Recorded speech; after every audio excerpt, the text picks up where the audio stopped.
ये एक गलतफहमी 99.99% पीएफ मेंबर को है, जिसके बारे में किसी को भी सही जानकारी नहीं है।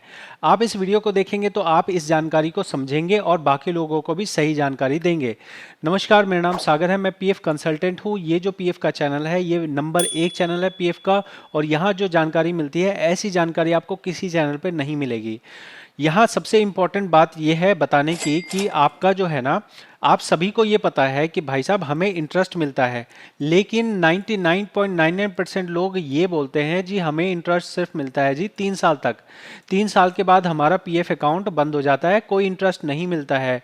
ये गलतफहमी मैं 1000 बार बता चुका हूँ, लेकिन हर बार आपको नए नए मेरे को लोग मिलते हैं जो इसी गलतफहमी के शिकार होते हैं। अभी मैं आपको एक अकाउंट दिखा रहा हूं। इस अकाउंट के अंदर आप अगर आप देखेंगे तो इस अकाउंट में जो पैसा जमा बंद हो गया था वो हो गया था 2019 में।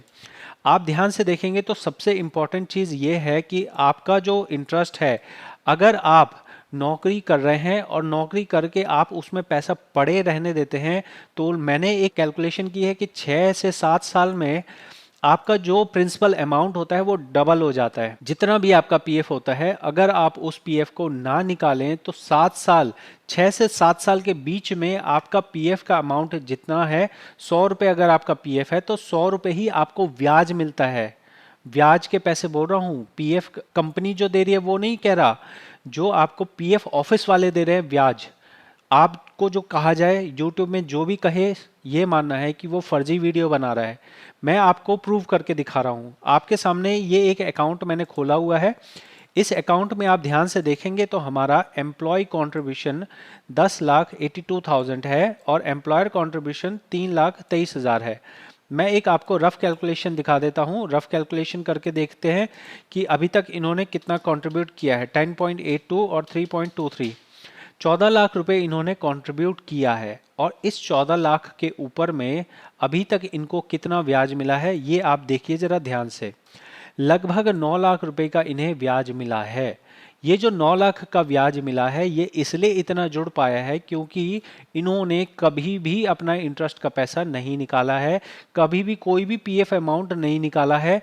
इस वजह से जो इंटरेस्ट का अमाउंट होता है वो मूलधन में जुड़ जाता है। इसे बोलते हैं चक्रवृद्धि ब्याज। इंग्लिश में बताऊं तो कंपाउंडिंग इंटरेस्ट। पीएफ के अंदर आपको कंपाउंडिंग इंटरेस्ट का बेनिफिट मिलता है। आमतौर पे जब आप एफडी करते हैं तो आपको एफडी में भी मिलता है कि आप ये एफडी में किस तरह से एफडी करना चाहते हैं। एक ऑप्शन आपको दिया जाता है कि जो आपकी, मान लो आपने 1 लाख की एफडी करी, 1 लाख की एफडी पे आपको बोला गया कि हम आपको 6% का ब्याज देंगे। तो एक ऑप्शन दिया जाता है कि जो ये 6% का ब्याज है ये आपको हम बैंक खाते में आपके डाल देंगे। और दूसरा तरीका होता है कि ये 6,000 को हम आपके 1 लाख रुपए में ऐड कर देंगे और अगले साल की जो आपकी एफडी बनेगी वो बनेगी 1,06,000 की। अब जब अगले बार जो 6% ब्याज मिलेगा वो इस 1,06,000 पे मिलेगा। तो ये ऐसा होने की वजह से आप देखते हैं कि आपका जो है रेट ऑफ इंटरेस्ट तो कम है, लेकिन पैसे आपके जो है 6 से 7 साल में उतना ही आपको इंटरेस्ट मिल जाएगा जितना आपका प्रिंसिपल अमाउंट है। तो यहाँ जो आप देख रहे हैं 14 लाख रुपए हमारा जो कंट्रीब्यूशन है, इसके ऊपर हमारे 9,14,000 रुपये बन गए हैं। अब देखिए प्रिंसिपल तो इतना ही रहेगा, प्रिंसिपल तो बढ़ेगा नहीं ना। आपने जितना मूलधन लगाया है वो तो बढ़ेगा नहीं। तो मैं अभी आपको दिखाऊं कि इसमें ब्याज कितना मिलेगा। इस साल का ब्याज 23-24 का ब्याज मैं कह रहा हूँ, तो मैं आपको दिखा देता हूँ 23-24 का इसमें कितना ब्याज मिलेगा और फिर ये 9 लाख रुपए कितना बढ़ जाएगा। तो मैं एक गलतफहमी तो आप दूर कर लीजिए कि आपको ब्याज सिर्फ 3 साल तक मिलता है, ये गलतफहमी है। ऐसा नहीं है। मैं यहाँ पे ऐसे ऐसे खाते भी देख चुका हूँ जो 10 साल से उन्होंने पीएफ नहीं निकाला है। अब 10 साल बाद वो जब पीएफ निकालने आते हैं तो जितना उनका प्रिंसिपल अमाउंट होता है उससे भी ज़्यादा उनका ब्याज का अमाउंट हो जाता है। यहाँ देखेंगे 9 लाख रुपए हैं। अभी देखिए यहाँ इन्होंने ये नौकरी छोड़ दी, ठीक है, यहाँ पे छोड़ दी।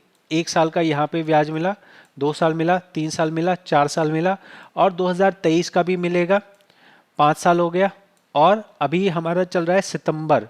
तो 2024 में अगर ये अपना पैसा निकालते हैं तो इन्हें सितंबर तक का पैसा मिलेगा। ये मेरे पास विड्रॉ करने के लिए कांटेक्ट किया है इन्होंने, तो इनका विड्रॉ किया जाएगा। लेकिन मैं आपको इंटरेस्ट की कैलकुलेशन दिखा रहा हूँ। 14 लाख का हमारा प्रिंसिपल है, इंटरेस्ट हमारा 9 लाख रुपए तक अभी तक जुड़ चुका है और अब हम नीचे चलते हैं और नीचे चल के हम देखते हैं कि इसमें हमारा ब्याज कितना बनेगा। आप देख सकते हैं ब्याज यहाँ पे 1,70,000 बनेगा। तो 9 लाख का पहले है, 1,70,000 मतलब हो गया 10,70,000। 10,70,000 रुपये हमारे इंटरेस्ट के बन गए।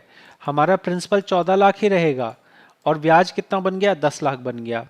तो इस तरह से आप समझ जाइए कि आपका ब्याज किस तरह कैलकुलेट होता है। होगा क्या, अगर होता ये कि मान लो अब ये प्रिंसिपल अमाउंट है 14 लाख, अब अगर मान लो इसमें से इन्होंने 5 लाख निकाल लिया होता, तो 5 लाख निकाल लिया होता तो बाकी पे ब्याज मिलेगा।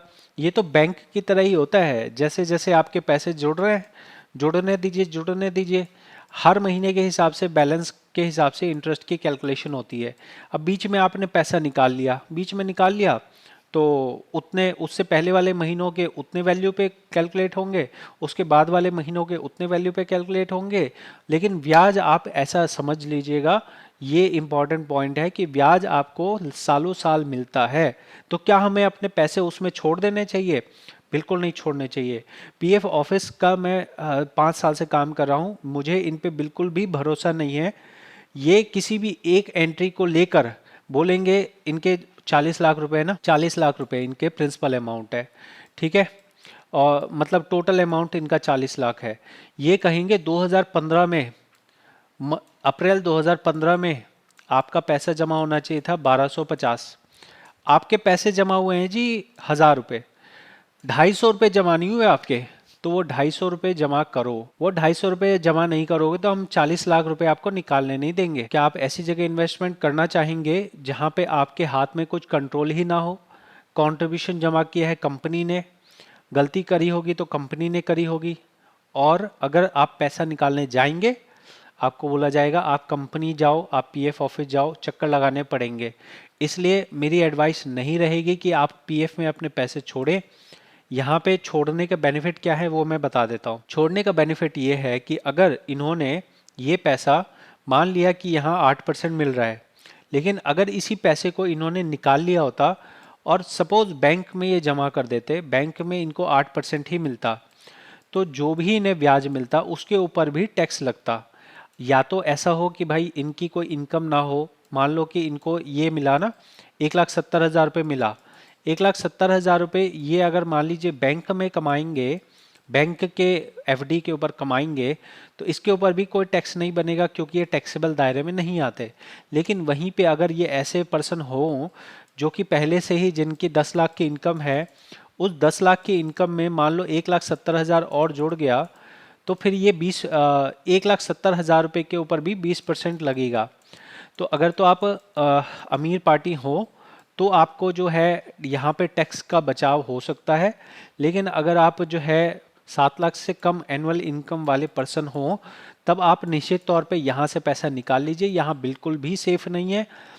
इतने ज़्यादा रिजेक्शंस, इतने ज़्यादा ऑब्जेक्शंस आ सकते हैं जिसका कोई सर पैर नहीं है। मैं आपको दिखा रहा हूँ, मेरी बात पे बिल्कुल यकीन मत करो, मैं झूठ बोलता हूँ। आप यहाँ देखो, यहाँ क्या है, यहाँ पे ये पर्सन ट्रांसफ़र करना चाह रहे हैं, एक जगह से दूसरे जगह में ट्रांसफ़र करना चाह रहे हैं। क्या लिख के रिजेक्ट किया है? Reject reason okay. अभी रे भैया, रिजेक्ट रीजन ओके को क्या समझा जाए? फादर नेम डिफर, क्या समझा जाए इसको? ये ओके कौन सा रीजन होता है? ओके कोई रीजन होता है? मैं ओके को कैसे ठीक करूंगा? ओके को लिखूंगा नॉट ओके। तो ऐसा, इस तरह के बेतुके वजहों से आपका फॉर्म रिजेक्ट कर दिया जाता है। और अगर आपका फॉर्म रिजेक्ट होता है, आप रहते दिल्ली में हो, आपका पीएफ ऑफिस है देश के एक कोने में, जाओ जी वहाँ जाओ, वहाँ जाके फॉर्म सबमिट करो, कंपनी से लिखवाओ, कंपनी से लिखवा के जमा करो। आपको इतने चक्कर लगवाएंगे, इतने चक्कर लगवाएंगे कि आप परेशान हो जाएंगे। इसलिए भले ही यहाँ इंटरेस्ट मिलता हो, लेकिन पीएफ में आप पैसा मत छोड़िए। आपकी नौकरी ख़त्म हो गई, 2 महीने आपने वेट कर लिया, 2 महीने के बाद आप अपना पूरा पैसा निकाल लीजिए। वो प्रिंसिपल अमाउंट आप अपना जहाँ भी रखना चाहें, बैंक में रखिए, कहीं भी रखिए, चाहे गवर्नमेंट सिक्योरिटीज़ में रख दीजिए, लेकिन पीएफ में पैसा बिल्कुल नहीं छोड़ना है। भले ही ये कितना भी ब्याज दे दे, 9% दे दे, 10% दे दे, तब भी इनके पास मत छोड़ो। इनका कोई भरोसा नहीं है, क्या रिजेक्ट लगा देंगे, क्यों रिजेक्ट लगा देंगे, कोई सर पैर नहीं होता है। और ऊपर से आप पीएफ ऑफिस जाके देखो, आपके अकाउंट में 40 लाख है, आपके अकाउंट में 50 लाख है, कोई फर्क नहीं पड़ता। लाइन में लग जाओ जी, 1 घंटे बाद आपका नंबर आएगा, 1 घंटे बाद आपको देखा जाएगा। वहीं अगर आप बैंक में आप जाओगे, अगर आपके अकाउंट में 40 लाख रुपए हैं, आपको स्पेशल मैनेजर मिलेगा, होगा तो आपके घर पे आके वो आपको आंसर करेगा, घर पे आके आपको समझा के जाएगा। और यहाँ क्या है, 40 लाख है 50 लाख है कोई फर्क नहीं पड़ता, आप बस लाइन में आओ जी। लाइन में आके आपको भी उतना ही टाइम दिया जाएगा जितना एक 10,000 वाले पीएफ अकाउंट होल्डर को दिया जाता है। तो ये एक सच्चाई है। मैं आपको ये चीज़ें इसलिए बता पाता हूँ क्योंकि मैं ये चीज़ें प्रैक्टिकली देखता हूँ, प्रैक्टिकली काम करता हूँ। तो आपको इस चैनल को सपोर्ट करने की ज़रूरत है। देखिए, पीएफ के बहुत सारे मेंबर, क्या सभी को सही जानकारी है? नहीं है। आप अगर इस चैनल को सपोर्ट करेंगे तब ये जानकारी ज़्यादा से ज़्यादा लोगों को होगी। मैंने यहाँ जानकारी दे दी, लेकिन सभी को पहुँचनी चाहिए जानकारी। सपोर्ट कीजिए सब्सक्राइब करके। बहुत बहुत धन्यवाद।